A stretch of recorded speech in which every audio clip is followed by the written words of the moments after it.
এবারে বেগমের জন্মদিনে বিরাট একটা উৎসব করব। সারা দেশ থেকে মহান মহান অতিথিদের নিয়ে আসা হবে।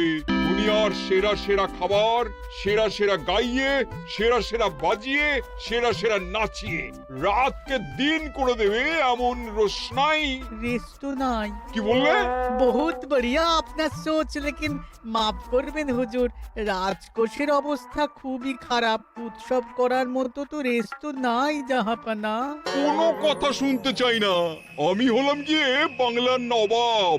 আমি আনন্দ হই হুল্লোড় করবো না তো কে আর করবে?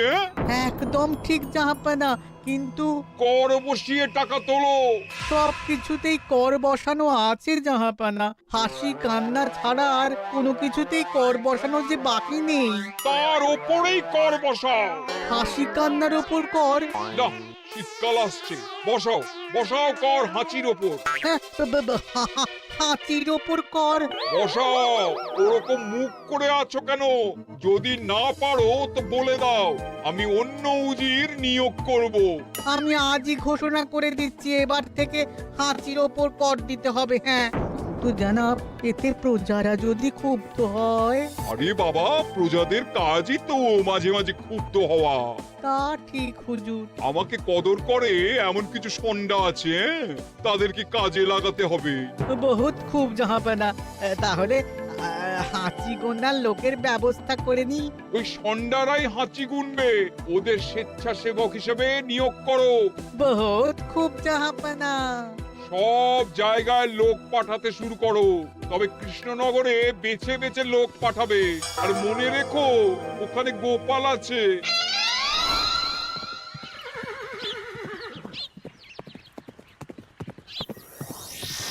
সব জায়গায় কর আদায়কারী পাঠিয়ে দেওয়া হয়েছে জাহাপানা। আপনার কথা মতো তাদের বলে দেওয়া হয়েছে যে আদায় হওয়া করের 10% তাদের বেতন হিসেবে দেওয়া হবে। সুতরাং কর আদায়ে কোনো ঢিলেমি হবে না। বহুত আচ্ছা, বহুত আচ্ছা।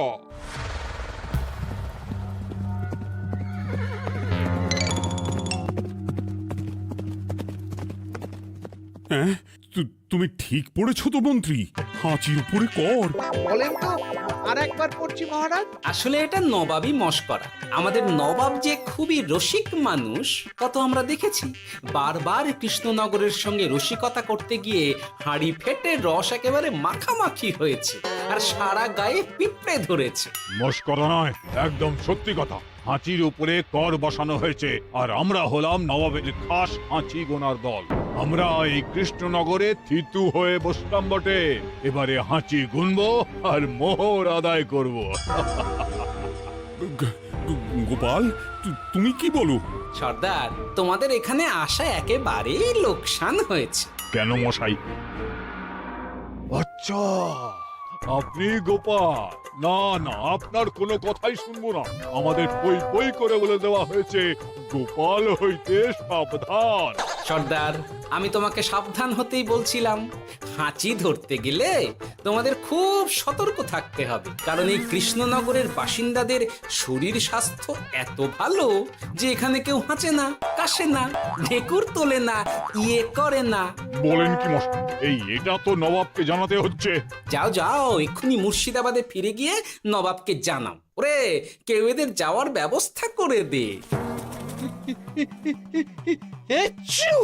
ওই তো হেঁচেছে। হাঁচি এক। পুরো এক মোহর। হাঁচি দুই মোহর। আরে, এটা তো হাঁচির বাচ্চা, এটা তো ধরলে চলবে না। কেন? হাঁচি হলেই তো হলো। কি করব সর্দার, লিখবো? দেখ, একবার গুনে যখন ফেলেছি পুরো ছাড়তে পারবো না। আধমোহর লেখ। এটা কাশি, কাশিতে কোনো করের কথা নেই। ওরে লেখ লেখ লেখ লেখ লেখ। হাঁচি 3, পুরো এক মোহর। হাঁচি 4।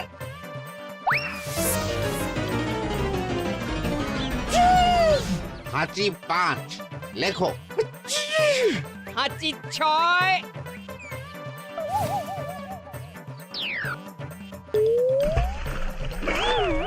যা ঝাঁকি রে, শুনেছিলাম কৃষ্ণনগরের মন্ত্রীটা মাথা মোটা, প্রমাণ হয়ে গেল। জল থেকে উঠবে যখন ঠান্ডা লেগে হাঁচি তো আরো বাড়বে। জলে বুড়বুড়ি উঠছে, বেটা জলের তলায় তলায় হাঁটছে, হাঁচি সাত। এখনো তো ফিরলো না, বেলা গড়িয়ে দুপুর হয়ে গেল। ভাববেন না রাজামশাই, আমরা যারা যারা এখানে এসেছি সবাই ধড়িবাজ লোক, মন্ত্রীর হাঁচি নিংড়ে নিয়ে ফিরবে। ছি ছি ছি ছি ছি ছি ছি ছি ছি। কি হলো গোপাল? আমরা কৃষ্ণনগরের প্রবাদ প্রতিম আতিথেয়তার অসম্মান করেছি মহারাজ। কেন? কিভাবে? কখন?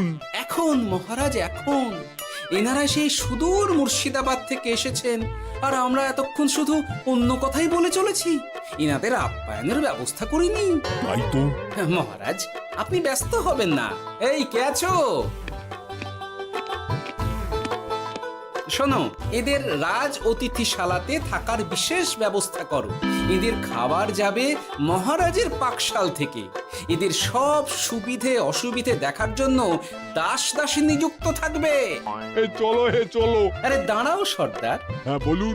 তোমাদের তো আবার গোপালের কথা শোনা বারণ।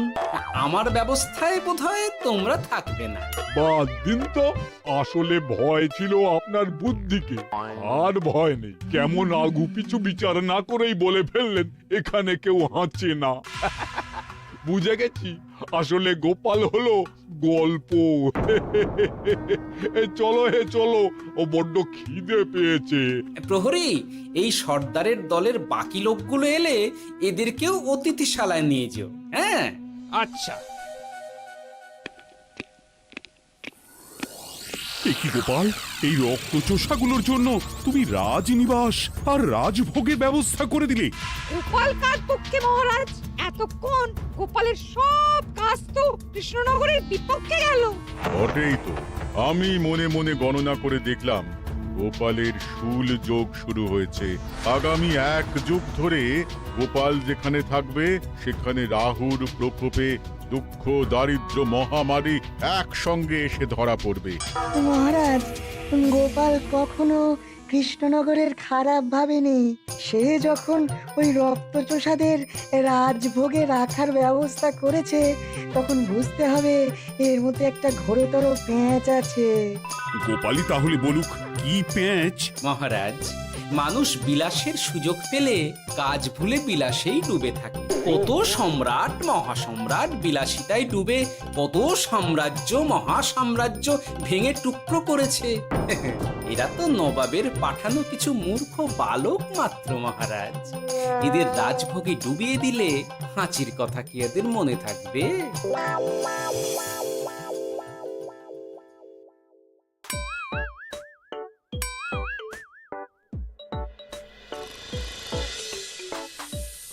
কি ব্যবস্থাপনা সব ঠিক আছে তো? হ্যাঁ হ্যাঁ, খাসা ব্যবস্থা হয়েছে। আপনারা আমাদের অতিথি বলে কথা, আরাম করুন।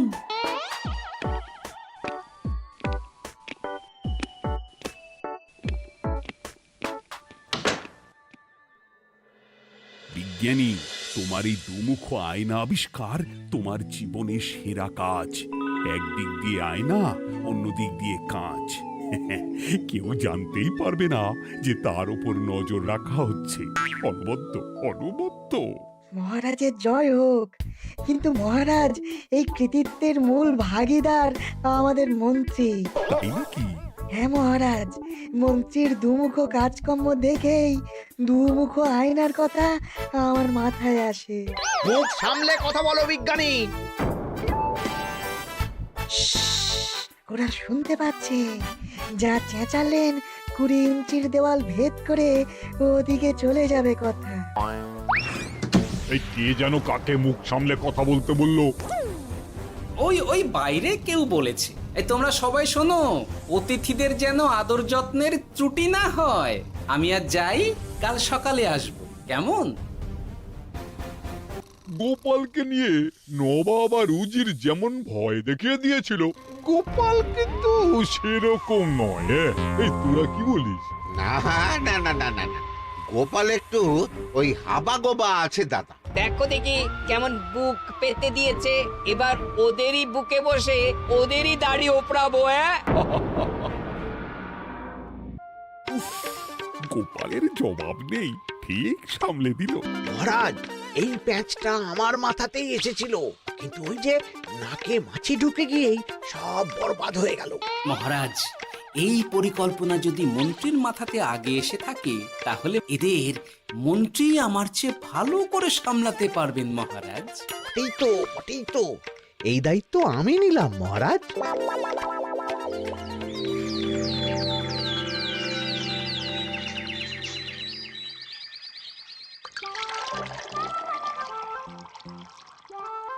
আহা, সকালে ঘুম থেকে উঠে এই রকম বেলের পানা যেন স্বর্গের অমৃত।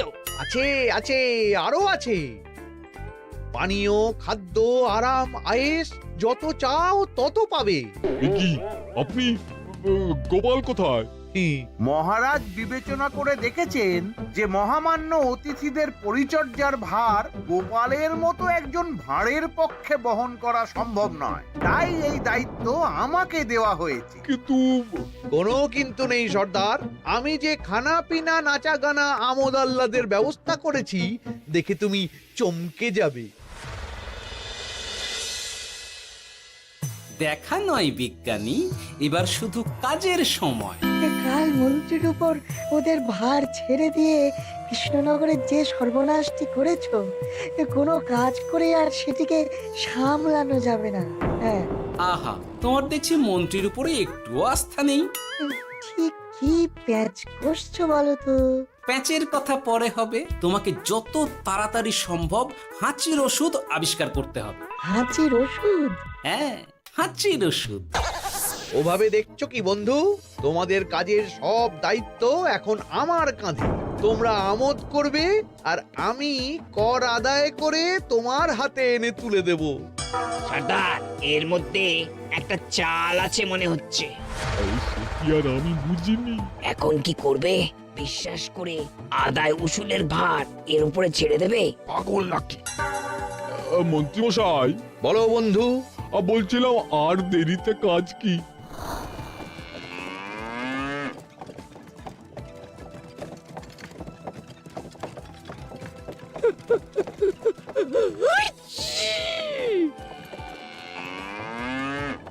মন্ত্রী, লেখো হাঁচি এক। ওহে, তোমার নাম কি? মন্ত্রেশ্বর হুজুরি আগে। লিখুন মন্ত্রী মশাই, নাম লিখুন। ওহে মন্তেশ্বর, হাঁচি কর, এক মোহর ছাড়ো দেখিনি। হাঁচি দুই। আরে যাও, দৌড়ে গিয়ে দু মোহর আদায় করে আনো। ওরে, তোরা সব কৃষ্ণনগরের কোণে কোণে ছড়িয়ে পড় দেখি, একটা হাঁচিও যেন বাদ না পড়ে। হ্যাঁ,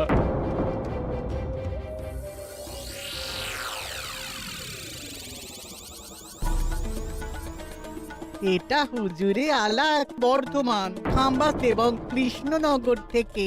চমৎকার চমৎকার। তাহলে গোপাল কিছু করতে পারেনি, আমাদের যুব শক্তি কৃষ্ণনগরকে পুরো নিংড়ে নিয়ে আসছে। মহারাজ কৃষ্ণচন্দ্রের একটা আবেদন আছে জানাব। এই হাঁচি করের 30% যদি ওই রাজ্যকে দেওয়া যায় তাহলে আদায় উসুল আরো ভালো হবে। ওরা বলেছে যে আপনি যদি 30% দেন তাহলে কর আদায় একেবারে জান লড়িয়ে দেবে। মঞ্জুর মঞ্জুর। আর একটা আর্জি আছে হুজুর, কৃষ্ণচন্দ্র কদিন বাদে নবাবকে কৃষ্ণনগরে আমন্ত্রণ জানিয়েছে। কেন? কৃষ্ণনগরের নবাব এবং তার উন্নয়ন উপলক্ষে এক মহোৎসব হবে। সেই সঙ্গে শহরে থাকা ইংরেজদের কাছেও নবাবের সৈন্য বলের এবং নবাব ও কৃষ্ণনগরের মধ্যে পারস্পরিক ভ্রাতৃত্বের সম্পর্কের বার্তাও পৌঁছে দেয়া যাবে। নবাবের অধীনস্থ রাজারা নবাবের শত্রু, এই রকম একটা ধারণা থেকে ইংরেজরা ইদানিং বেপরোয়া হয়ে উঠেছে, তাতে লাগাম উঠবে। বহুত খুব, মঞ্জুর মঞ্জুর মঞ্জুর।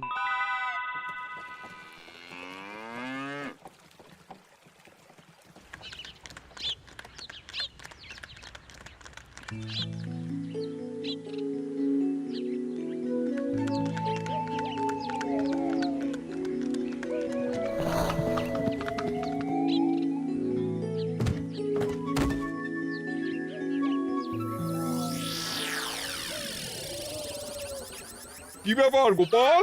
জাহাপনা বলুন, কি খিদমত করব? আমি যা বলবো তাই করবে। অবশ্যই জাহাপনা।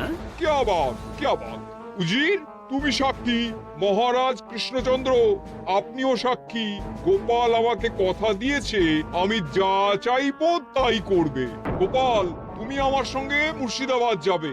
এখন থেকে আমার দরবারের বিদূষক হিসেবে থাকবে, কেমন? ওরে ওরে ওরে ওরে ওরে তোরা বাজনা বাজা। এখন থেকে গোপাল আর কৃষ্ণনগরের নয়, গোপাল মুর্শিদাবাদের। চড়ছে বাজা।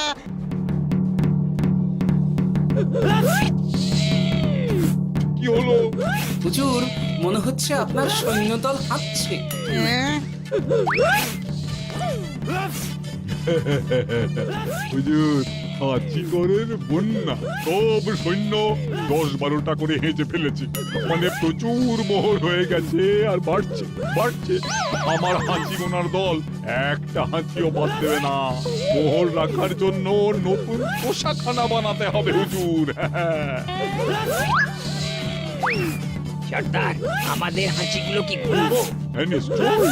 একটা হাঁচিও যেন বাদ না পড়ে। চলুন হুজুর, আমরা এখানে দাঁড়িয়ে থেকে আর কি করব? ওরা হাঁচুক আর হাঁচি গুনুক। চলুন নবাব বাহাদুর, আপনার জন্য কৃষ্ণনগরের রাজাতিথ্য অপেক্ষা করছে। হুজুর, আমার মনে হয় আমাদের কৃষ্ণনগরে এখন আর দেরি করা উচিত হবে না। আমরা সোজা শহরের দিকে রওনা হয়ে যাই।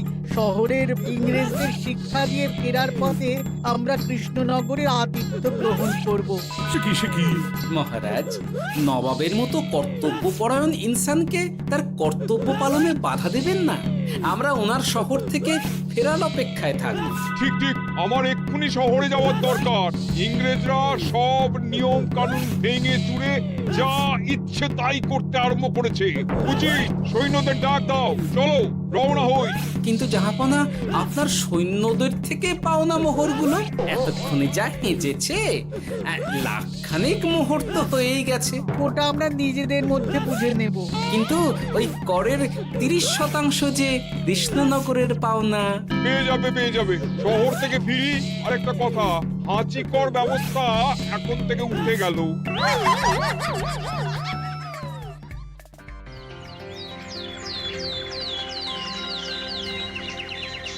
মহারাজ, কিভাবে গোপাল ভাঁড় মহাশয় নবাবের উন্মাদের মতো জারি করা ওই হাঁচিকর থেকে আমাদের সকলকে রক্ষা করেছেন তা আমরা সকলেই জানি। সমাজের তরফ থেকে তাই গোপালকে সামান্য উপহার।